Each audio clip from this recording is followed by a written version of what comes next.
और इस वक्त की बड़ी खबर आ रही है। प्रधानमंत्री नरेंद्र मोदी की स्वदेश वापसी हो गई है। रूस और ऑस्ट्रिया के दौरे से लौट आए हैं प्रधानमंत्री नरेंद्र मोदी। प्रधानमंत्री नरेंद्र मोदी की स्वदेश वापसी हुई तस्वीरें भी अब सामने आ रही हैं। पीएम मोदी वापस आ चुके हैं और रूस ऑस्ट्रेलिया के दौरे पर रहे प्रधानमंत्री, जहां पर कई अहम मुलाकातें भी प्रधानमंत्री की हुई। तो 3 दिन का रूस और ऑस्ट्रिया का दौरा था प्रधानमंत्री नरेंद्र मोदी का और प्रधानमंत्री दोनों देशों के दौरे से लौट आए हैं। रूस दौरे पर जहां प्रधानमंत्री को वहां का सर्वोच्च नागरिक सम्मान दिया गया, वहीं ऑस्ट्रिया दौरे पर भी पीएम का भव्य स्वागत किया गया और प्रधानमंत्री ने दोनों देशों के साथ कई अहम मुद्दों को लेकर के चर्चा की है।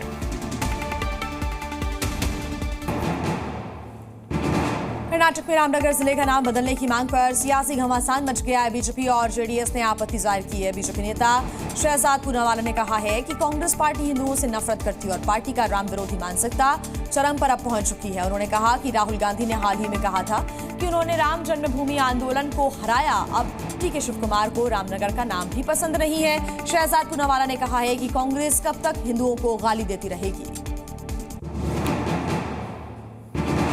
यूपी में 10 विधानसभा सीट पर उपचुनाव होना है। बीजेपी के साथ समाजवादी पार्टी भी पूरी तैयारी में जुटी है। लोकसभा चुनाव के बाद होने वाले उपचुनाव में बीजेपी और योगी सरकार अपनी साख बचाने के लिए पूरी ताकत लगा रहे हैं। लोकसभा चुनाव में यूपी में कम सीटें मिलने के बाद बीजेपी ने उपचुनाव में डैमेज कंट्रोल की रणनीति बनाई है। बीजेपी ने 10 सीट पर 18 मंत्रियों की फौज उतारी है। 18 मंत्रियों को 10 सीटों पर प्रभारी बनाया गया है। इंडिया गठबंधन भी यूपी में लोकसभा चुनाव परिणाम के प्रदर्शन को दोहराना चाहेगा। वर्तमान में 5 सीटें समाजवादी पार्टी और 5 सीटें एनडीए के पास होने से मुकाबला कड़ा हो गया है।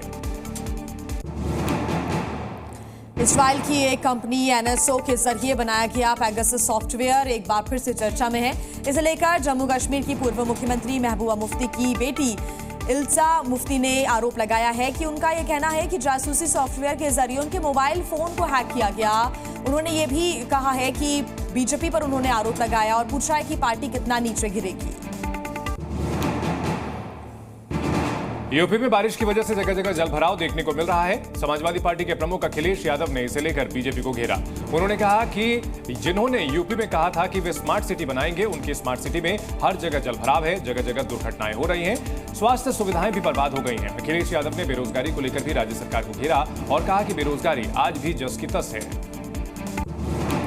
राजस्थान की वजनलाल सरकार ने वित्त वर्ष 2024-25 के लिए राज्य बजट पेश किया। अब इस बजट पर विपक्ष ने हमला बोला है। पूर्व सीएम अशोक गहलोत ने इसे नीरस और दिशाहीन बताया है। उन्होंने कहा कि बजट में सरकार का कोई विजन नहीं है। इसमें ना तो ओपीएस की कोई बात की गई है और ना ही चिरंजीवी योजना पर कोई बात हुई है। इस बजट से राजस्थान की जनता को कोई राहत नहीं मिली है। जी न्यूज़।